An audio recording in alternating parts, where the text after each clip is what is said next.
মৰাণ দিৰৈ বগৰী চাপৰিত উখল মাখল পৰিৱেশ। মৰাণ মহাবিদ্যালয়ৰ ছাত্ৰ সমাজৰ উদ্যোগত বিশেষ সম্বৰ্ধনা অনুষ্ঠান সম্পন্ন।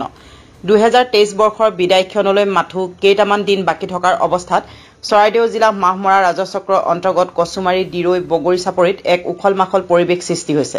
বিগত বৰ্ষৰ দৰে এইবাৰো এই চাপৰিত বিভিন্ন প্ৰান্তৰ পৰা অহা শতাধিক বনভোজৰ দলে এক আনন্দমুখৰ পৰিৱেশ সৃষ্টি কৰিছে। দিৰৈ নদীৰ নান্দনিক পৰিৱেশৰ মাজত বনভোজৰ দলে এক উৎসৱমুখৰ পৰিৱেশ সৃষ্টি কৰিছে। বছৰ শেষৰ ডিচেম্বৰ মাহৰ পৰা বিভিন্ন বনভোজৰ দলে ভিৰ কৰা এই দিৰৈ বগৰী চাপৰিত আজি মৰাণ মহাবিদ্যালয়ৰ ছাত্ৰ সমাজৰ উদ্যোগত এক অভিনৱ অনুষ্ঠান অনুষ্ঠিত হয়। বিগত সময়ছোৱাত মৰাণ মহাবিদ্যালয়ৰ ছাত্ৰ একতা সভাৰ নিৰ্বাচনত মৰাণ মহাবিদ্যালয়ৰ ছাত্ৰ সমাজৰ তৰফৰ পৰা একক সংখ্যাগৰিষ্ঠতা লাভ কৰাত আজি দিৰৈ বগৰী চাপৰিত নিৰ্বাচিত প্ৰতিনিধি সাংবাদিক আৰু বিভিন্ন দল সংগঠনৰ বিষয়ববীয়াক সম্বৰ্ধনা জনায়। ছাত্ৰ সমাজৰ মুখ্য উদ্যোক্তা তথা ডিব্ৰুগড় বিশ্ববিদ্যালয়ৰ স্নাতকোত্তৰ মহলাৰ ছাত্ৰ অভিলাষ শৰ্মাই আঁত ধৰা অনুষ্ঠানটোত মৰাণ ৰাজচক্ৰৰ চক্ৰ বিষয়া ডক্টৰ সংগীতা শৰ্মা, অসম জাতীয়তাবাদী যুৱ ছাত্ৰ পৰিষদৰ কেন্দ্ৰীয় সমিতিৰ উপদেষ্টা ৰঞ্জিত চাংমাই, পৰিষদৰ চৰাইদেউ জিলা সমিতিৰ যুটীয়া সম্পাদক পল্লৱ শৰ্মা, টাই আহোম যুৱ পৰিষদ চমুকৈ তাৰপাৰ ডিব্ৰুগড় জিলা সমিতিৰ সভাপতি নিপন ফুকন, ব্যক্তিগত ছেটেলাইট টেলিভিছন চেনেলৰ ব্যক্তিগত ব্যুৰো চিফ অমিত চৌধুৰীৰ সৈতে সাংবাদিক ৰাজু মিশ্ৰ, সঞ্জয় নাগ, আহোম জাতীয় গণমঞ্চৰ অকণ ভূঞা, মাহমৰা সাংবাদিক দীপমজ্যোতি বৰুৱাৰ লগতে ভালে সংখ্যক বিশিষ্ট ব্যক্তি উপস্থিত থাকে। অনুষ্ঠানত সম্বৰ্ধিত ছাত্ৰ সমাজৰ বিষয়ববীয়া, সাংবাদিক আৰু বিভিন্ন দল সংগঠনৰ বিষয়ববীয়াসকলক চেলেং চাদৰেৰে উষ্ম সম্বৰ্ধনা জনায়। আনহাতে টাইপাৰ কেন্দ্ৰীয় সমিতিৰ সভাপতি উত্তম দিহিঙীয়াৰ নেতৃত্বত তিলৈ জাতীয় বিদ্যালয়ৰ ছাত্ৰ ছাত্ৰী, অভিভাৱক, শিক্ষক দলৰ লগতে আন বহু স্কুলৰ দলে আজি বনভোজ খাই নতুন বছৰক আদৰাৰ আনন্দ ফূৰ্তি কৰা দেখা গ'ল। আজি মৰাণ মহাবিদ্যালয়ৰ ছাত্ৰ সমাজে যিহেতু মৰাণ মহাবিদ্যালয়ত ঐক্যবদ্ধভাৱে আগবাঢ়ি নিয়া মৰাণ মহাবিদ্যালয়ৰ ছাত্ৰ সমাজে আজি এটা প্ৰীতি পূজাৰ আয়োজন কৰিছে আৰু এটা সময়ত মৰাণ মহাবিদ্যালয়ৰ ছাত্ৰ সমাজক লগত জড়িত হৈ থকা এজন বিষয়ববীয়া হিচাপে আমাক আজি নিমন্ত্ৰণ কৰিলে। খুব এটা সুন্দৰ পৰিৱেশ। মৰাণ মহাবিদ্যালয়ৰ নিৰপেক্ষ আৰু নিৰ্দলীয় যিটো সত্তা, সেই সত্তাটো চিৰদিন এটা শক্তিশালী ৰূপত সদায় আত্মপ্ৰকাশ কৰি থাকক, আমি তাৰে কামনা কৰিছোঁ। আৰু অনাগত দিনত 2024 চনটোত মৰাণ মহাবিদ্যালয়ৰ ছাত্ৰ সমাজৰ পৰা নিৰ্বাচিত হোৱা যিসকল ছাত্ৰ ছাত্ৰী বা যিসকল ছাত্ৰ একতাৰ বিষয়ববীয়া, লগতে মৰাণ মহাবিদ্যালয়ৰ যিখন ছাত্ৰ একতা সভাৰ বিষয়ববীয়া, তেওঁলোকৰ নেতৃত্বত মৰাণ মহাবিদ্যালয়খনে শৈক্ষিক কৰাৰ লগতে অন্যান্য দিশসমূহত আগবাঢ়ি গৈ মৰাণ মহাবিদ্যালয়ৰ ছাত্ৰ সমাজক এটা নতুন ৰূপ দেখা প্ৰস্তুত কৰিবলৈ তেওঁলোকে সক্ষম হ'ব বুলি আমি আশা ৰাখিছোঁ আৰু এই প্ৰীতিভোজস্থলী উপস্থিত হৈ নিজকে আনন্দিত হৈছোঁ। ধন্যবাদ।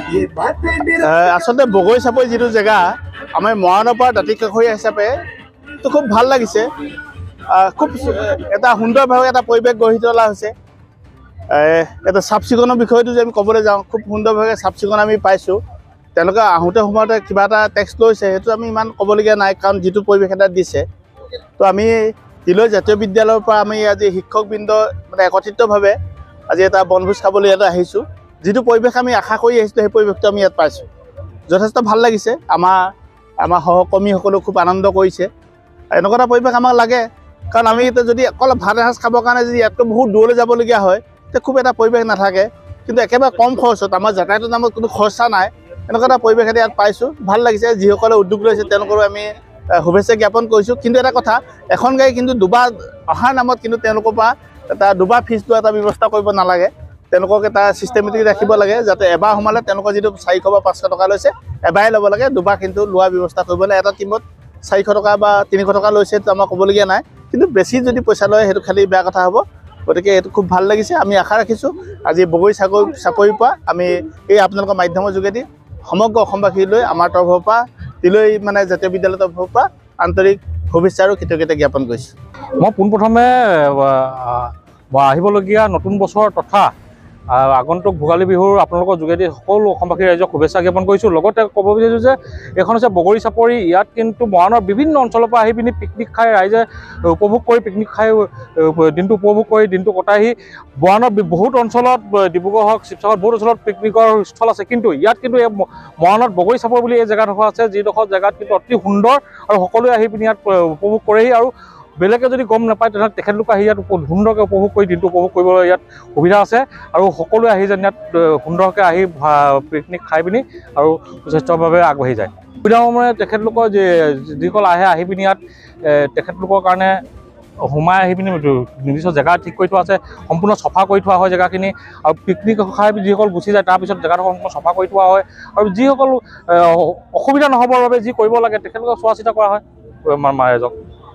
হয়, মৰাণ অঞ্চলৰ স্থানীয় অঞ্চলৰ এক প্ৰতিভূস্থলী বগৰী চাপৰি। আজি ইয়াত আমি স্নাতক মহলাৰ পৰীক্ষাসমূহ শেষ হোৱাৰ পিছতে আমি বন্ধুবৰ্গৰ সৈতে লগতে আমাৰ অগ্ৰজ অনুচৰিতে আমি এক প্ৰীতিভোজ আয়োজন কৰা হয়। এই প্ৰীতিভোজত মৰাণ মহাবিদ্যালয়ৰ মোৰ বন্ধুবৰ্গৰ লগতে প্ৰাক্তন আমাৰ অগ্ৰজসকল তেখেতলোক উপস্থিত হয়, আৰু মৰাণৰ মৰাণৰ স্থানীয় বিশিষ্ট ব্যক্তিসকল আমাৰ মাজত আহে।